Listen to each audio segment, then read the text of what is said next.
Good morning, my dear students. This is Narinder Kaur from UPS Kralgund. आज बेटा हम topic उठाएंगे the bangle seller from the English of class 8th. बेटा ये bangle seller जो है ये एक पोएम है और the writer of this poem is Sarojini Naidu. किसने लिखी है ये पोएम बेटा? ये सरोजनी नायडू ने लिखी है. In this poem the poet discuss about the group of bangle seller who are on their way to the temple fair to sell their bangles. यानी ये सेंट्रल आइडिया है इस पोएम का. यानी कि बैंगल सेलर जो हैं वो कहाँ जा रहे हैं? वो मेले में. फेयर होता है बेटा मेला. मेले में जा रहे हैं क्या करने के लिए? चूड़ियाँ बेचने के लिए. जिन्होंने अलग अलग किस्म की चूड़ियाँ उठाई हैं वो चूड़ियाँ उठा के अपने इस टेंपल फेयर यानी मंदिर के मेले में. अब ये टेंपल मंदिर भी आ सकता है या ऐसे भी किसी जगह पर किसी जगह बाहर जाते हैं किसी जहाँ पे वो मज़ा ये होता है वहाँ मेला वगैरह लगता है वहाँ पे जाते हैं ये अपनी चूड़ियाँ बेचने के लिए. One of them is the narrator of this poem. The poet says that some bangles are. इसमें क्या कहता है? कहता है पोइट ये कहता है कि ये जो कुछ चूड़ियाँ हैं ये उनके लिए बनी हैं जो अनमैरिड हैं यानी डॉटर्स हैं, बेटियां हैं, लड़कियां हैं, छोटी लड़कियां हैं.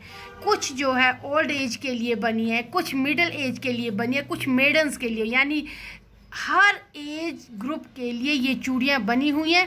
अब ये इसमें ये इस पॉइंट इसमें दर्शाती है कि ये किस तरीके से अब इन कस्टमर्स को, इन लड़कियों को, इन औरतों को रिझा रहा है.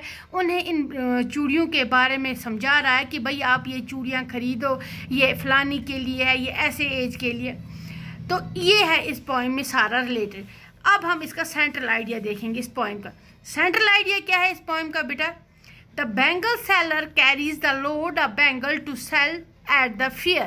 अपने कंधों पर चूड़ियों का बोझ उठाए हुए मेले में जा रहा है अपनी चूड़ियाँ बेचने के लिए. Bangles are delicate and bright and colorful ornaments. Bangles जो होती हैं ये खूबसूरत, delicate होता है, नाजुक और कलरफुल, रंगीन ऑर्नामेंट होता है जो खूबसूरती को ऐड करता है, उसकी खूबसूरती, पहनने वाले की खूबसूरती को.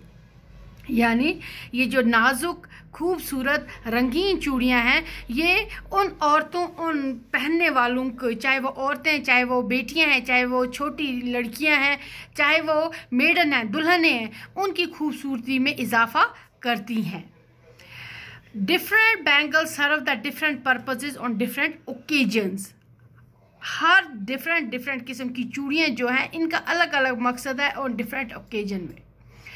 As a woman passes through different stages of her life from childhood to old age, जैसे जैसे औरतें अपना सफ़र, ज़िंदगी का सफ़र आगे आगे बढ़ाती रहती हैं यानी बचपन से लेकर बुढ़ापे तक, तो ये चूड़ियाँ उनको दर्शाती हैं कि ये किस एज की चूड़ियाँ हैं, ये किस एज के लिए है, ये कलर किस एज के लिए सूटेबल है. ये सारा जो है ये बैंगल सेलर जो है इस पोएम में ये कंपेल कर रहा है, मोटिवेट कर रहा है और तुमको कलर के हिसाब से डिफ्रेंसिएशन दे के कि भाई आप ये अगर ये चूड़ियाँ पहनोगे तो ये किन के लिए बनी है, ये कलर किन के लिए बने, ये कलर किन के लिए बना है, from childhood to old age तक.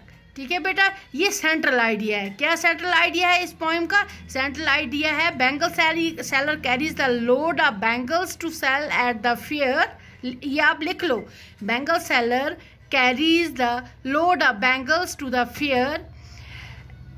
The bangles are delicate, bright and colorful ornaments which adds to the beauty of their bearer and server. Different purposes on different occasions. ठीक है बेटा लिखा. As a woman passes through the different stage of her life from childhood to old age. ठीक है. Again I am repeating, as a woman passes through the different stages of her life from childhood to old age. ठीक है, comma, the color and design of her bangle also change accordingly. जैसे जैसे औरतें बचपन से बुढ़ापे की ओर बढ़ती हैं तो उनकी चूड़ियों का कलर भी धीरे धीरे बदलता जा रहा है according to their age. This is the central idea of this poem bangle seller written by Sarojini Naidu. Okay बेटा, थैंक यू.